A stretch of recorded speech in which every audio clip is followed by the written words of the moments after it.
Je crois que l'ordinateur avait été abandonné par le fils de Biden quelque part en décembre de l'année précédente. Puis pendant 6 mois, il n'est pas venu le chercher, donc c'est devenu la propriété du réparateur.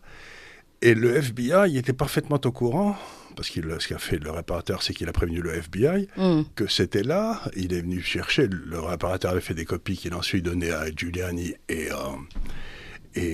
au Poste, au journal Le Poste, qui est le plus vieux journal américain.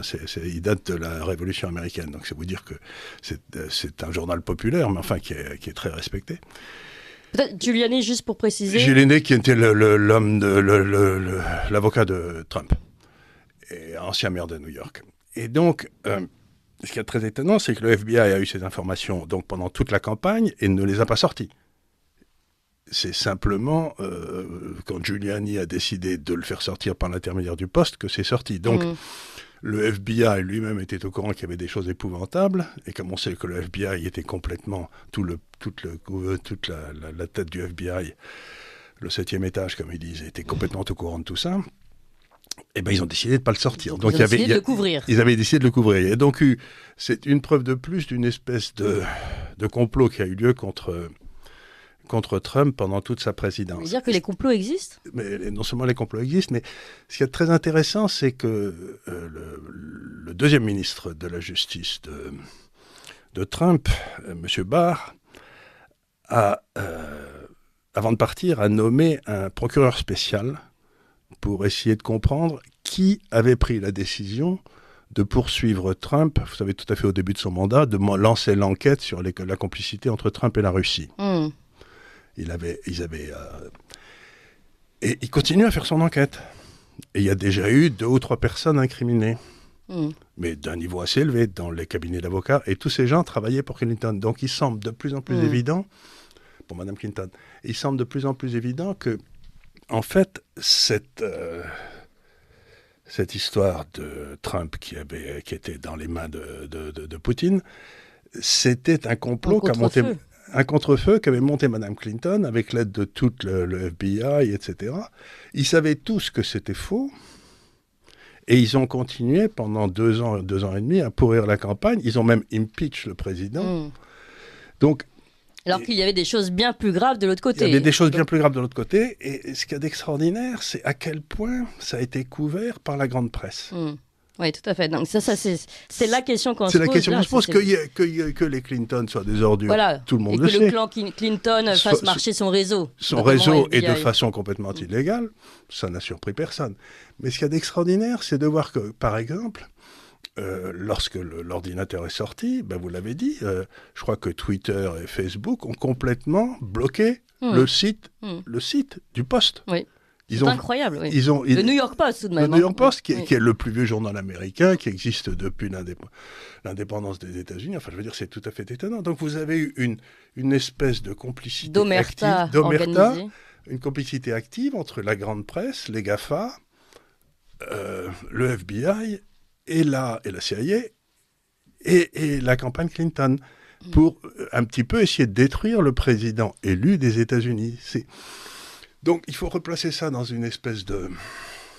Et les preuves commencent à sortir. Il y a déjà eu un avocat qui a été inculpé. Et ce qui est très intéressant, c'est que le procureur Durham a demandé à avoir ce qu'on appelle un jury spécial, c'est-à-dire des gens qui sont là, qui sont une espèce de jury, et qui entérine ce qu'il fait au fur et à mesure qu'il embranle les preuves. Il a bien raison, parce que c'est tellement dangereux. C'est tellement dangereux, mais ce qui est très intéressant, c'est que ce jury spécial, il existe, ça prouve qu'il y a des preuves très graves, parce que tous les procureurs spéciaux ne demandent pas un jury spécial. C'est-à-dire qu'il a suffisamment d'éléments pour faire venir un jury spécial et demander à ce jury d'inculper les gens, quoi.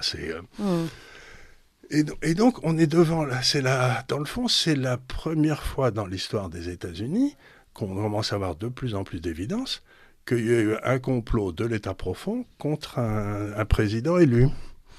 Et ensuite, ça amène à toutes les questions qu'on a pu se poser sur un certain nombre de trucs assez curieux qui ont eu lieu pendant l'élection. comme les bureaux qui ont été fermés de 3h à 7h. Oui, au moment où d'un seul coup les élections... Où Trump était en tête, puis on ferme les bureaux, puis d'un seul coup Trump n'est plus en tête. Il n'y avait plus personne pour vérifier. Il n'y avait plus personne pour vérifier, ou on les empêchait de venir. Donc il y a tout ça. Donc, j'hésite à dire ce que je vais dire, mais je crois vraiment... Allez-y.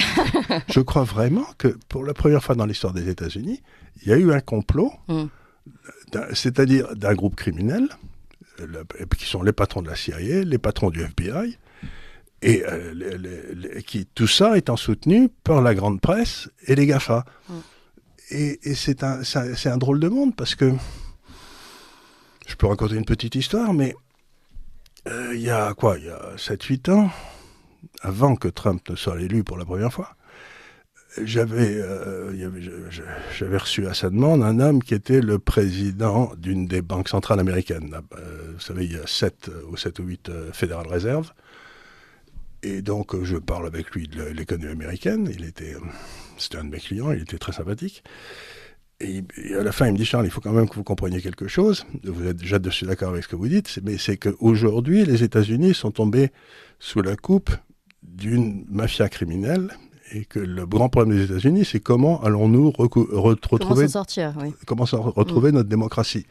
C'était, si vous voulez, c'est l'équivalent du gouverneur de la Banque centrale, qui me parlait à moi pour la première fois, et qui me dit un truc aussi stupéfiant.